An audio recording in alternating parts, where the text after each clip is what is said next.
frente a este punto, doctor Noboa, ¿qué dificultades enfrenta la defensa cuando una conducta ha sido previamente tratada por la línea de mando mediante restricciones de permisos, prolongación de jornadas, trabajos especiales, presentaciones obligatorias y posteriormente da lugar a una actuación disciplinaria por los mismos hechos? Estas preguntas parecen de preparatorio, ¿no es cierto? No, terrible. Terrible, doctora Livdi, no la conocía en esa faceta. Pues yo creo que voy a recoger lo que ha dicho mi coronel Zamora, lo que ha dicho el doctor Juan Pablo.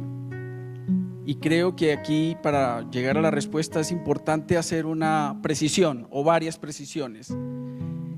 La primera es que el lenguaje, y más en los tiempos modernos, pero en lo jurídico mucho más, el lenguaje siempre es importante.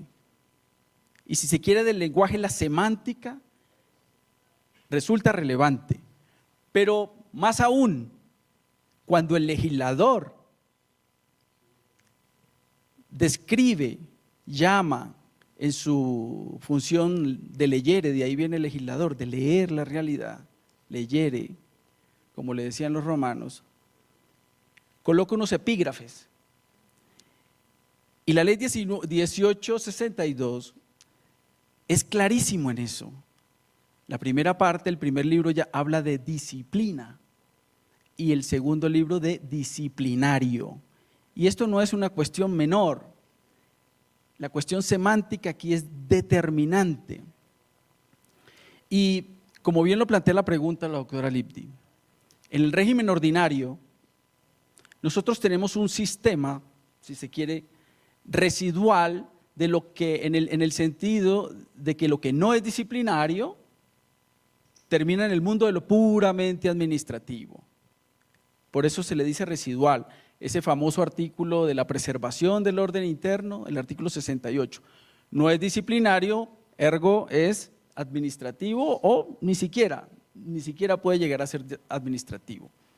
En lo militar, dadas las condiciones de las que esta mañana he escuchado juiciosamente a través de YouTube, del honor militar, de la relación especial de sujeción que tienen los militares, las fuerzas militares y de policía también con el Estado, la reglamentación tiene que ser diferente y su forma de abordar también es distinta. ¿A qué voy con todo esto? A que la disciplina y lo disciplinario en lo militar no tiene una relación de residualidad ni de condicionamiento.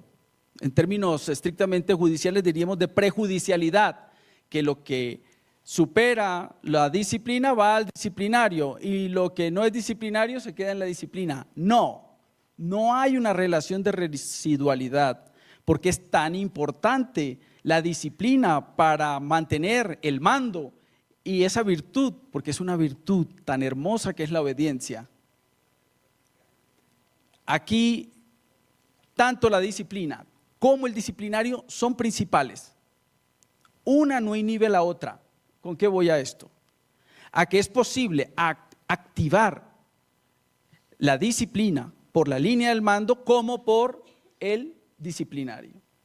¿Por qué? Porque puede ocurrir que una conducta, y ese ejemplo me gustó, mi coronel, de la puntualidad, puede ser objeto de disciplina, pero si tiene una relevancia en la afectación de la función militar, disciplinario.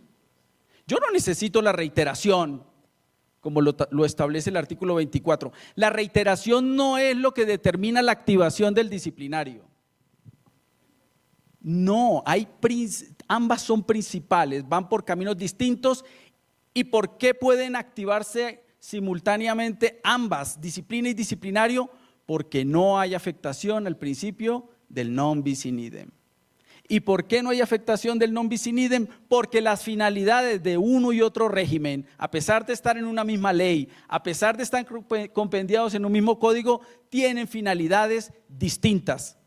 Una es para el honor militar, otra es para la función pública militar. Son dos cosas totalmente distintas. De manera que, para responder esta pregunta, No hay ninguna dificultad si asumo un asunto en disciplinario, pero que ya tuvo como objeto la disciplina, pues no hay lío, porque la corrección buscó proteger un fin específico allá, que es el honor militar. Acá habrá que desagraviar la función pública militar de manera disciplinaria y con unas mayores garantías que deben tenerse por la misma entidad de la sanción que puede derivar de un disciplinario. Muchas gracias, doctor. Defensa cuando la autoridad equipara el incumplimiento de una orden o el desacuerdo de un superior con la antijuridicidad de la conducta, y qué carga argumentativa y probatoria debería exigirse para demostrar una afectación sustancial del deber funcional militar. Bueno, yo creo que en línea con lo que hemos venido hablando, creería que no debería haber dificultad. Realmente, al estar claros los dos escenarios en los que se puede juzgar esa misma conducta, si estamos hablando de una misma conducta, pues no tendríamos esos inconvenientes. Ya la cuestión probatoria será para determinar esa relevancia o trascendencia o afectación de los fines en los cuales está descrita la antijuridicidad disciplinaria militar, que permítame decir una palabra sobre eso, escuchando a mi coronel. Claro, se entiende bien que sea mucho más exigente por la misma investidura que tienen las fuerzas militares. Los clásicos, Platón ya lo decía en la República, que la sociedad es miope y que por tanto debe leer en letras grandes. ¿Y cuáles son esas letras grandes en las que lee la sociedad? Son los servidores públicos. Como la sociedad es miope, tiene que ver en letras grandes. ¿Y eso qué significa? Que el servidor público, y más aún, los miembros de la fuerza pública en general, deben ser paradigma social. Por tanto, ese embeleco moderno de la bifurcación de la ética como ética privada y ética pública debe desaparecer. No es cierto. Ese ha sido argumento para muchas defensas en muchos casos, que esa foto que se me fue mal es parte de mi vida privada y que una cosa es la ética pública. A mí júzgueme por el cumplimiento de mis deberes funcionales y no se meta en mi vida privada. La ética es una sola, a menos que reconozcamos que somos bipolares, que tenemos un patrón de comportamiento en la vida privada y otro en la vida pública. No nos digamos mentiras. Y esto puede no calar muy bien en muchas personas, pero lo digo. El que es mal hijo, el que es mal padre de familia, el que es mal esposo, normalmente es mal servidor público.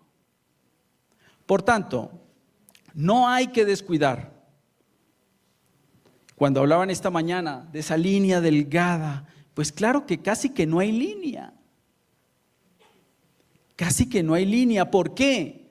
Porque el servidor público, y más aún vuelvo y digo, las fuerzas militares, que esta mañana hacían una referencia muy bonita del 20 de julio, como los niños salen a abrazar, a tomarse fotos con todos ustedes, porque los ven como un paradigma social, como un héroe, pero más allá del heroísmo, como un paradigma social.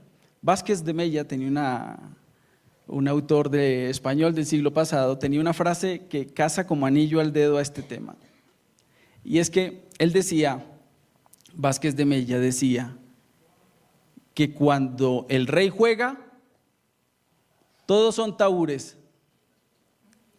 Y cuando la reina estudia, todas son estudiantes. Con esa frase simplemente explicaba cómo la sociedad miope ve en letras grandes. ¿Por qué es tan duro? Ustedes dirán, bueno, pero ¿por qué es tan duro un régimen de disciplina, otro régimen disciplinario? ¿Por qué somos restringidos en muchos derechos? Derecho a la locomoción, a la libertad de expresión, a la participación en política. ¿Por qué? Porque ustedes son nada más y nada menos, desde el punto de vista ético, Desde el punto de vista ético, no hablemos de privada ni de pública. Desde el punto de vista ético son referente moral de la sociedad.